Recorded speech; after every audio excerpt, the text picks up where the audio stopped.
একবার আল্লাহ তাআলা হযরত মুসা আলাইহিস সালামকে বললেন, হে মুসা, দুনিয়ার মানুষ আমার কাছে 6টি জিনিস চায়, আমিও তাদেরকে 6টি জিনিস দিতে চাই, কিন্তু 6টি জিনিস আমি যেখানে রেখেছি মানুষ সেখানে তালাশ করে না, তালাশ করে অন্য জায়গায়। তাহলে তুমি বলো মুসা, মানুষ তা পাবে কি করে? তখন হযরত মুসা আলাইহিস সালাম জানতে চেয়ে বললেন, সেই 6টি জিনিস কি ইয়া রাব্বুল আলামিন? আল্লাহ রাব্বুল আলামিন জবাবে মুসা আলাইহিস সালামকে বললেন, সেই 6টি জিনিস হলো এমন: 1. দুনিয়ার মানুষ আমাকে সন্তুষ্ট করতে চায়, আর আমিও সন্তুষ্ট হতে চাই, কিন্তু আমি সন্তুষ্ট হই দুনিয়ার মানুষ তার নফসের বিরুদ্ধে চলার মাধ্যমে, কিন্তু মানুষ করে তার উল্টো, তারা আমার সন্তুষ্টি তালাশ করে নফসের গোলামি করার মাধ্যমে। 2. দুনিয়ার মানুষ শান্তি চায়, আর আমি হলাম সালাম, অর্থাৎ শান্তিদাতা। আমিও মানুষকে শান্তি দিতে চাই, কিন্তু আমি শান্তি রেখেছি জান্নাতের মধ্যে, আর মানুষ শান্তির খোঁজ করে দুনিয়ার মধ্যে। 3. দুনিয়ার মানুষ জ্ঞানী হতে চায়, পৃথিবীর ভিতরে কিংবা বাহিরে, দৃশ্যমান কিংবা অদৃশ্য যা কিছুই আছে তার কোনো কিছু আমার জ্ঞানের বাহিরে নয়। আমিও মানুষকে জ্ঞানী বানাতে চাই, কিন্তু জ্ঞানকে আমি রেখেছি ক্ষুধার কষ্ট আর সফরের কষ্টের মধ্যে। কিন্তু মানুষের কি হলো? তারা জ্ঞান তালাশ করে আরাম আর বিলাসিতার মধ্যে, অথচ আরাম আর বিলাসিতা করে জ্ঞান অন্বেষণ করা গেলে তা এত মূল্যবান হতো না। 4.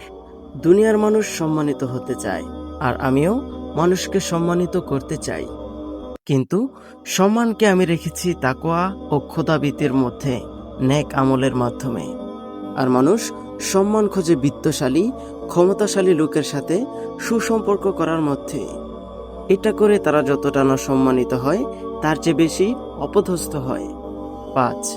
মানুষ সম্পদশালী হতে চায়, আর আমিও মানুষদেরকে সম্পদশালী বানাতে চাই, কিন্তু আমি সম্পদ রেখেছি অল্প তুষ্টি আর কৃতজ্ঞতার মধ্যে। আর মানুষ সম্পদ তালাশ করে অধিক মাল সম্পদের আহরণের মধ্যে, কিন্তু শুধু মাল সম্পদ আহরণের মধ্যে যদি ধনী হওয়া যেত, তাহলে যে কেউ চাইলেই ধনবান হয়ে যেত। 6. দুনিয়ার মানুষ চায় তাদের দোয়াগুলো কবুল হোক, তারা হাত তুলে যাই চায় তাই তাদের দেওয়া হোক। তাদের দুঃখ, দুর্দশা, হতাশা সব তারা তাদের দোয়ার মাধ্যমে দূর করে দিতে চায়, আর আমিও তাদের দোয়া কবুল করতে চাই, কিন্তু দোয়া কবুলের শর্ত হিসেবে আমি রেখেছি হালাল খাবারকে।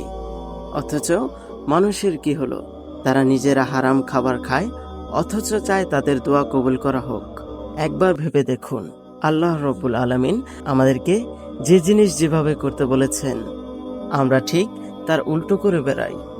দুনিয়া এবং আখিরাতে সফল হওয়ার জন্য আমাদেরকে আল্লাহ যেই পথ বলে দিয়েছেন, আমরা তার অনুসরণ না করে আমাদের নিজেদের মতো করে আলাদা পথ বা উপায় তৈরি করে নিয়েছি।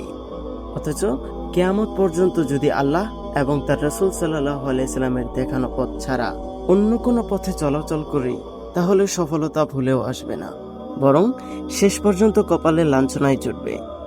আল্লাহ রাব্বুল আলামিন আমাদেরকে তার দেখানো পথে চলার তৌফিক দিন, আমিন। ভিডিওটি ভালো লাগলে আমাদের চ্যানেলটিকে সাবস্ক্রাইব করতে পারেন।